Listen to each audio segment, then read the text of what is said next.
With military analysts estimating more than 1 million casualties if Japan were to be invaded, Truman decided to drop the atomic bomb instead. Here is Paul Tibbets, the pilot of the plane that dropped the first atomic bomb. Colonel Tibbets, will you tell us some of your reactions over the target? Well, as the bomb left the airplane, we took over manual control, made an extremely steep turn to try and put as much distance between ourselves and the explosion as possible. After we felt the explosion hit the airplane, that is the concussion waves, we knew that the bomb had exploded, everything was a success, so we turned around to take a look at it. The sight that greeted our eyes was quite beyond what we had expected, because we saw this cloud of boiling dust and debris below us. Beneath that was hidden the ruins of the city of Hiroshima. The clocks had stopped at the moment of detonation, and so had the lives of more than 70,000 people. Hiroshima was in ruins. At ground zero, temperatures had reached 7,200 degrees Fahrenheit, singeing 4 square miles of the city. Many Japanese at the blast site were simply vaporized. Buildings still standing were the exception rather than the rule.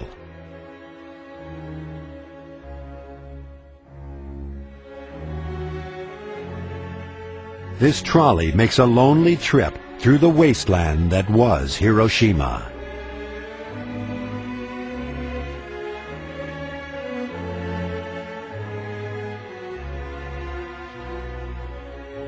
The Japanese tried their best to carry on with their lives among the ruins. Many searched for whatever was salvageable amidst the destruction. Unbroken bricks were considered a prize.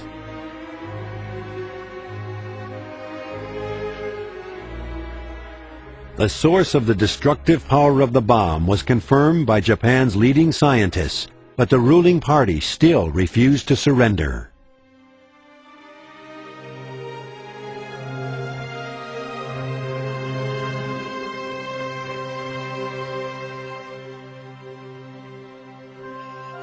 These Japanese are making a pilgrimage to a shrine that survived the bomb blast.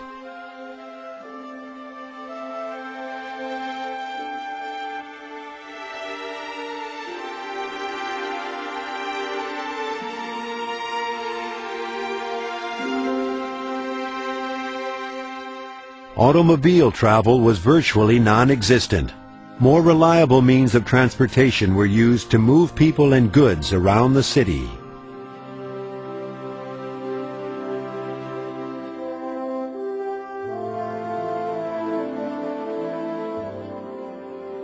One thing that was not changed by the bombing was the tradition of the open market. Anything that was thought to have value was brought to be sold for whatever it could bring.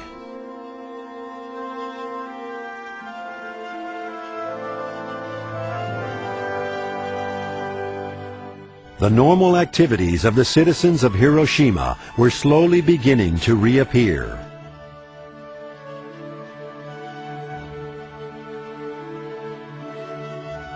These are the survivors of Hiroshima. It was not until 1.5 kilometers from ground zero that the wounded finally outnumbered the dead. But escaping the initial blast did not assure one's survival. This woman was actually lucky. Many had their eyes melt from staring in wonder at the blast. No one knew it as these pictures were taken, but the death toll would reach 250,000 from the blast itself and the radiation poisoning that swept through the city in the aftermath.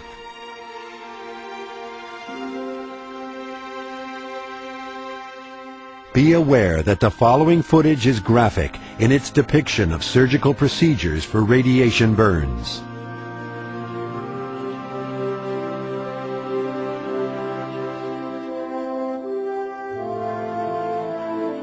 Even when faced with this destruction and misery, the Japanese leadership was not willing to surrender.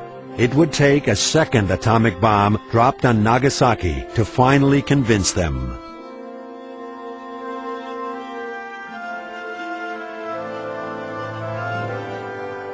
Charles Sweeney, pilot of one of the accompanying B-29s, tells us of the mission. Major Sweeney, give us some of the details of the whole flight. We were briefed on, of course, a primary and a secondary target as usual. The primary target was located, and we made 3 runs on it, but were unable to get into it. And we started for the secondary target, which was Nagasaki, at which time the flight engineer told us we had just 1,300 gallons of gasoline left.